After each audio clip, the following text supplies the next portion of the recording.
Très heureux, Madame, Messieurs, de vous présenter cette édition d'information sur Max Info. Un bienvenue à tous.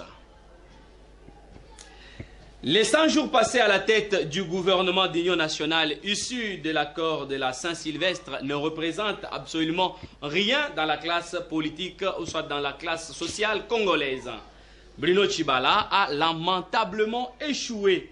Tels sont les propos de Maître Loulou, avocat de Sirkwa. Il est aussi leader de la société civile et acteur de la jeunesse. Peut-être il est un peu difficile qu'on évalue, soit qu'on essaie de donner un bilan exact de ces 100 jours. À partir du moment où nous n'avons pas senti M. Tshibala en train de travailler, et nous n'avons pas vu M. Tshibala avec cette facilité de travailler, nous avons dit, et puis il n'avait pas, n'est-ce pas, les moyens, il n'a pas les moyens de faire sa politique. Donc à ce moment-là, on se pose la question pourquoi est-ce que nous donnons un bilan approximatif, peut-être oui, mais en tout cas un bilan il n'y en a pas dès lors que Tshibala n'a pas travaillé. Nous n'avons pas senti Tshibala sur le terrain. Tshibala est pris presque en otage. Il ne se décide pas. Or, il est le chef du gouvernement. Pour nous, le chef du gouvernement doit commencer à placer ses pions. C'est comme un coach. Il doit commencer à coordonner parce que c'est lui qui coordonne les activités du gouvernement. Mais nous ne les sentons pas. Et la question qu'on peut maintenant se poser à ce niveau, est-ce qu'il a peut-être la même ici, ses ministres? On ne sait pas. C'est-à-dire on se pose des questions. Raison pour laquelle nous sommes ceux-là qui croient tant mieux adopter vraiment un régime parlementaire clairement défini pour permettre à ce que le Premier ministre soit réellement chef du gouvernement, qu'il soit responsable devant le Parlement. Mais s'il faudrait suivre ce que nous avons comme système actuellement, vous allez vous rendre compte que c'est comme si il y a un chef du gouvernement qui n'est pas le chef qui n'est pas le Premier ministre, qui peut-être peut être le chef de l'exécutif, qui est le chef de l'État. Et si vous lisez très bien la Constitution, vous allez remarquer qu'il y a quelque part, c'est bien mentionné, où on vous dit que le Premier ministre tient le Conseil des ministres par délégation. Alors là, on se pose la question de savoir comment voudrez-vous donner un bilan à un délégué. Donc voilà ce que moi je pouvais dire à ce niveau. Je n'ai pas un bilan exact à donner à Tshibala dès lors qu'il n'a pas il n'a pas les moyens, il n'a pas la suprématie de diriger son gouvernement. Donc vraiment, je suis désolé. La chance ne peut être accordée, 1000 fois nous pouvons accorder à Tshibala la chance. Si nous avons le même cause, ça va toujours produire les mêmes effets. La coalition du peuple pour la République, regroupement des partis politiques et associations et personnalités indépendantes reconnues par les ministères de l'Intérieur, rejette avec la dernière énergie l'idée d'un éventuel référendum proposé par la majorité présidentielle. Pour son président, Dr Kumba Kisaka, le peuple a besoin des élections, même avec un léger retard. Suivez-les au micro de Passiangoy et Jourdan Ndeko. En ce qui concerne les problèmes du pays, la COPER, la coalition du peuple pour la République, c'est le peuple qui est organisé politiquement pour les soucis, n'est-ce pas, d'aller de l'avant, d'échanger la façon de gérer la chose publique. C'est ça la COPER, coalition du peuple pour la République. Mais le peuple a poussé un ouf de soulagement quand il a trouvé son compte dans l'accord de la Saint-Sylvestre. Et l'accord de la Saint-Sylvestre, qui a été signé par tout le monde, avait réglé ses problèmes, nonobstant les problèmes constitutionnels. Et l'accord n'a pas prévu toute autre chose qui puisse aller dans le sens de retarder les choses, de retarder les élections. Et le peuple est fatigué, le peuple vraiment a hâte à aller aux élections, et c'est tout. Si on peut parler des problèmes des référendums, je trouve que c'est vraiment inopportun. Et c'est pour provoquer le peuple ne sera pas du tout. Parce qu'on parle toujours du peuple, c'est le peuple, tout le monde parle du peuple. Alors il faudra que les tenants du pouvoir puissent aller dans le sens de satisfaire le peuple. Comme le peuple veut des élections, il faut aller aux élections. Il n'y a pas question de parler encore des référendums. Bien entendu, le premier référendum, c'est constitutionnel. Mais il y a beaucoup de choses qui n'ont pas été, qui n'ont pas suivi, disons, l'essence de la Constitution, notamment les différentes les mandats, que ce soit au niveau de la présidentielle, au niveau des sénateurs, des députés, des provinciaux, des gouverneurs. On n'a pas suivi la Constitution. Le regroupement d'intégration chrétienne, plateforme de la société civile que pilote le révérend pasteur Jérôme Lokando, dit non au référendum fait mention par les ténors de la majorité présidentielle. Il les renvoie aux accords de la Saint-Sylvestre du 31 décembre 2016. Suivez-les. Nous sommes les référendums inopportuns. Faire les référendums pour quel but? Nous avons besoin de la paix. Nous avons besoin de la consolidation de la paix. Nous avons besoin du développement de notre pays. Et c'est là, être leader au respect de la loi. La loi, d'abord fondamentale de notre Constitution, et d'autres lois internationales, par rapport à ces élections, voudrait que les élections soient régulières et honnêtes. Et la paix et le développement se trouvent à cela. S'il y a, avec la régularité des élections honnêtes, il y aura la paix. Les référendums, c'est important. Nous sommes déçus, puisque depuis 2006, notre pouvoir, on ne sait pas exprimer notre pouvoir en tant que souverain de maire. C'est confisqué entre le maire et politique. Par rapport à cette population kassaïenne, nous compatissons, nous sommes de cœur avec eux. Nous demandons au gouvernement, d'abord nous remercions les partenaires internationaux qui sont sur le terrain en train d'assister cette population. Et nous demandons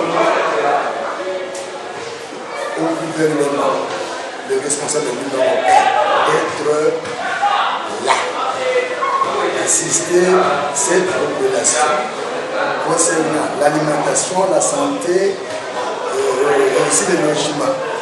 Ils peuvent, la population, le gouvernement cherche le fisc de badge pour que cette population-là, ces victimes soient quand même habilitées.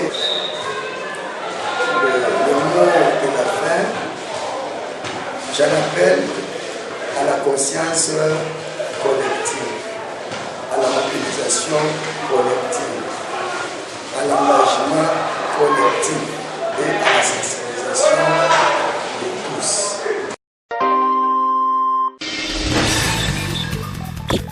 L'enrôlement des électeurs s'est fait gratuitement. Ne donnez aucun sou pour avoir sa carte. Sont aussi concernés par cette opération tous les enfants congolais nés au plus tard le 31 décembre 2000. Ah oui. Mes chers amis, soyez les bienvenus. Le bienvenu soyez. Mes chers frères, vous nous manquez depuis un certain temps. Hein? Ah oui, l'écart s'est fait voir visiblement. Et toute la base en parle. Laisse plusieurs amis. Lorsqu'ils sont haut placés, ils ne connaissent plus les amis. Nous sommes toujours avec vous, même si vous êtes loin de nos yeux. Mais nous vous portons toujours dans nos cœurs. Vous nous avez fouillés. Vous êtes de notre base. Nous ne pouvons pas vous quitter. Quelle nouvelle vous amène? En ce moment où nous nous préparons pour l'enrôlement des électeurs, nous avons besoin des explications claires. Exactement. Parlons un peu de cet enrôlement des électeurs. Quelle est vraiment son importance? L'enrôlement des électeurs nous permet de constituer un fichier électoral fiable de la population. Elle nous permet aussi de doter de chaque électeur de sa nouvelle carte lui permettant de voter. Moyennant rien. Ça se passe officiellement à travers toute l'étendue de la RDC. Et chaque électeur a droit à une seule carte. Et si l'électeur se fait enrôler 2 fois? Faut pas blaguer, madame. il est interdit de se faire enrôler en double trophée, soit 2 fois, sous peine de poursuite judiciaire. Et si un étranger s'est fait enrôler? C'est ça même le rôle de la population. Si tu connais un cas, n'hésite pas de dénoncer. À vous entendre parler, la population doit rester vigilante. Alléluia. La population doit s'approprier de cette opération et surveiller ces processus. Exactement. Motion Adopté. Mais comment saurons-nous que telle ou telle autre personne s'est fait enrôler 2 ou plusieurs fois? Très simple. Oui. Chaque soir, les listes sont affichées au centre d'inscription pour permettre de détecter les erreurs de fraude éventuelles. Effectivement. Retenez aussi que l'enrôlement est la voie obligée pour sanctionner les acteurs politiques à travers le vote. Et pour ce faire, nous devons nous mobiliser tous en masse pour l'enrôlement. Merci pour la précision. S'il y a encore des questions au sujet de l'enrôlement ou des élections, nous ne manquerons pas de vous consulter. Que la vigilance populaire et patriotique soit avec vous. Et avec votre esprit. Oyez! Oyez! Pouvoir! À nous le peuple! Peuple! Rien ne passera sans nous! Rien ne passera sans nous! Rien ne passera sans nous! Allons nous enrôler en masse. La carte d'électeur nous permettra de sanctionner les mauvais candidats à travers le vote. Et rendons-nous chaque jour au centre d'inscription pour consulter les listes affichées en vue de surveiller l'opération d'enrôlement. Peuple! Restons vigilants. Si tous les peuples pouvaient se mobiliser de la sorte, le pays ira loin. Message du réseau d'éducation civique au Congo, RECIC en sigle, avec l'appui des 11-11-11 et NED. Sport dans ce journal, mesdames, messieurs, la suspension préventive du staff technique des léopards locaux Chan suite à la débâcle et l'élimination des léopards dames basket au Sénégal n'ont pas laissé indifférent le secrétaire général au sport, Barthélémy Okito.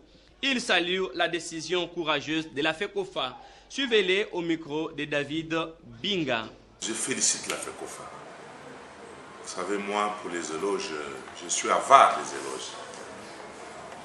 Parce que partout au monde, quand un entraîneur n'a pas atteint ses objectifs, dans la plupart des cas, l'entraîneur démissionne. Comme chez nous, il n'y a pas la culture de démission, la FECOFA a d'abord suspendu préventivement les staffs techniques pour comprendre qu'est-ce qui s'est passé. Une équipe championne en titre, comment on peut l'écarter légèrement comme on a vu à l'aller comme au retour? C'est important. C'est ce que toute la population congolaise cherche. Il faut la sanction. Imagine-toi, si on ne sanctionne pas, qu'est-ce qui va arriver? On peut répéter. On dit, on ne sanctionne pas. Quand le sélectionneur principal avait annoncé qu'il ne continue pas avec l'équipe Chan, c'est à ce moment qu'on allait déjà désigner cet entraîneur de Chan, le sélectionneur principal de Chan, pour qu'il puisse, parce que vous voyez le problème qui s'est passé, c'est une autre personne qui a sélectionné les joueurs. Et une autre personne est venue entraîner l'équipe. Il y a un problème. Moi, j'ai échangé avec le sélectionneur principal. Il m'a dit, je ne pouvais pas changer l'équipe qui a été sélectionnée. J'ai risqué de frustrer mes collaborateurs. C'est tout à fait normal. Moi, je soutiens. Et d'ailleurs, je suis en train de proposer au ministre que nous pouvions travailler avec les standards internationaux. C'est quoi les standards internationaux? Tous les directeurs techniques et les sélectionneurs principaux doivent être nommés par le ministre sur proposition de la fédération.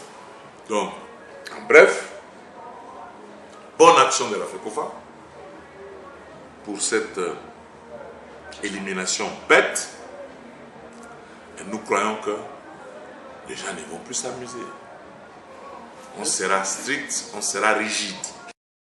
Max Info recrute. Suivez ce communiqué. Le journal télévisé Max Info recrute les journalistes professionnels de terrain capables de rendre un bon service ainsi que les caméramens. Ceux dont la chose intéresse sont priés de nous contacter au 082 36 42 718 090 69 94 69 5. Le recrutement commence ce samedi 26 août 2017 et se termine le 4 septembre 2017. Hâtez-vous car les places sont limitées. Signé la coordination.